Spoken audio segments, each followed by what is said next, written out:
আসসালামু আলাইকুম ভিউয়ার্স, আশা করি আপনারা সবাই ভালো আছেন। আল্লাহর রহমতে আমি অনেক ভালো আছি। আপনাদের মাঝে আজকে আরেকটি হাজির হলাম, আজকে নতুন আরেকটি বশীকরণ মন্ত্র নিয়ে। এই মন্ত্রের মাধ্যমে স্বামী স্ত্রী, ঠিক আছে, সবাইকে উভয়কে আপনি বশীকরণ করতে পারবেন। এই মন্ত্রের গুণ ক্ষমতা অনেক বেশি। এই মন্ত্রটি স্বয়ংসিদ্ধ মন্ত্র। এই মন্ত্রটি কাজ করতে হলে আপনাকে সিদ্ধ করতে হবে না, আপনি প্রথম থেকে কাজ শুরু করতে পারবেন। আর হ্যাঁ, যারা আমার চ্যানেলে নতুন আসেন, আমার চ্যানেলটিকে সাবস্ক্রাইব করে আমার চ্যানেলের পাশে থাকবেন। আমার চ্যানেলে অত্যন্ত পুরাতন ও গুপ্ত বিদ্যা আপলোড করা হয়, যা কোনো না কোনো কাজে নিশ্চয়ই ইনশাল্লাহ আপনার লাগবে। এখন আসুন, চলুন মন্ত্রের মেন বিষয়ে যাওয়া যাক। আপনারা স্ক্রিনে যে মন্ত্রটি দেখতে পাচ্ছেন, ঠিক আছে, প্রথমত এই মন্ত্রটি ভালোভাবে মুখস্থ করে নেবেন। মুখস্থ করা হয়ে গেলে, মুখস্থ করলে ভালো হয়, নাহলে দেখেও পড়তে পারবেন। মুখস্থ করা হয়ে গেলে আপনারা যে কোনো একটা দিন নির্বাচন করবেন, শনিবার বা মঙ্গলবার, যে কোনো একদিন বসবেন।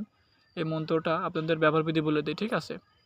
এখন এই মন্ত্রটি পাঠ করতে বসবেন রাতের বেলা, ঠিক আছে, ঈশান নামাজের পর পাক পবিত্র হয়ে আগরবাতি জ্বালাইয়ে ধূপ ধুনু দিয়ে, ঠিক আছে, এই মন্ত্রটি 33 বার জপ করবেন। 33 বার জপ করে এবার আপনি যে ব্যক্তিকে জপ করতে চান, বা ছেলে হোক বা মেয়ে হোক, যাকে জপ করতে চান তার একটা ছবি লাগবে।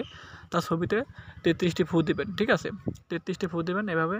রাত্রি 33 বার পাঠ করবেন, 33টি ফু দেবেন। এবার দিনের বেলা একটা নির্জন স্থান নিরিবিলি 33 বার পাঠ করবেন, 33টা ফু দেবেন। এইভাবে প্রত্যেক দিন আপনাকে করতে হবে। মোট 3 দিন এই কাজটি আপনাকে চালিয়ে দিতে হবে।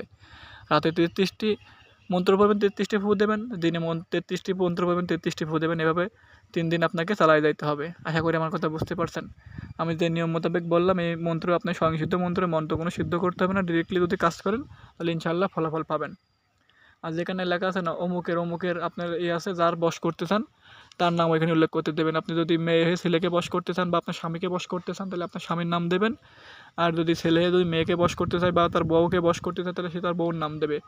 এখন আমাদের ক্ষেত্রে অনেক কিছুই দেখা যায় যে যে স্বামী স্ত্রীর কথা শোনে না, স্ত্রী স্বামীর কথা শোনে না, বা ভালোবাসার মানুষ একজন আরেকজনের কথা শোনে না। তারা আজকে এই মন্ত্রটি ব্যবহার করে আপনাদের কাছের মানুষকে, ভালোবাসার মানুষকে ফিরিয়ে আনতে পারবেন। আর যারা আমার মাধ্যমে কাজ করতে চান, স্ক্রিনে যে আমার নাম্বার আছে, আমার সাথে যোগাযোগ করবেন। ইনশাল্লাহ আপনার কাজ, যে কোনো ধরনের কাজ করে দেওয়া হবে।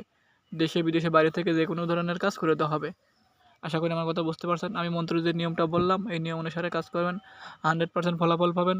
ফলাফল পাইলে ইনশাল্লাহ আমার জন্য দোয়া করবেন। আশা করি আমার কথা আপনারা বুঝতে পারছেন। এখন এই মন্ত্রটা একটা কথা, এই মন্ত্রটা আপনারা খারাপ কাজে লাগানোর চেষ্টা করবেন না, যথাযথ চেষ্টা করুন ভালো কাজে লাগানোর। আর প্রত্যেকটা মন্ত্র ব্যবহার করবেন, সদগা দিয়ে নেবেন। সদগা দিয়ে কাজ করলে 100% ফলাফল পাবেন। বুঝতে পারছেন। আর খারাপ কাজে লাগানোর চেষ্টাই করবেন। আপনারা যারা বিবাহ করতে চান বা বিবাহিত, ঠিক আছে, তারা মনে করেন বিশেষ করে এই মন্ত্রটা ব্যবহার করবেন। এই মন্ত্রটা ব্যবহার করলে আপনাদের দাম্পত্য জীবন, আপনাদের ভালোবাসার মানুষ আপনাদের কাছে ফেরত আসবে, প্লাস আপনাদের জীবনটা সুখের হবে, ঠিক আছে। আর মন্ত্র যদি কাজ করে ইনশাল্লাহ আমার জন্য দোয়া করবেন। আপনারা সবাই ভালো থাকবেন। আপনাদের সাথে দেখা হবে পরবর্তী ভিডিওতে, ঠিক আছে। আপনারা সবাই ভালো থাকেন। আল্লাহ হাফেজ।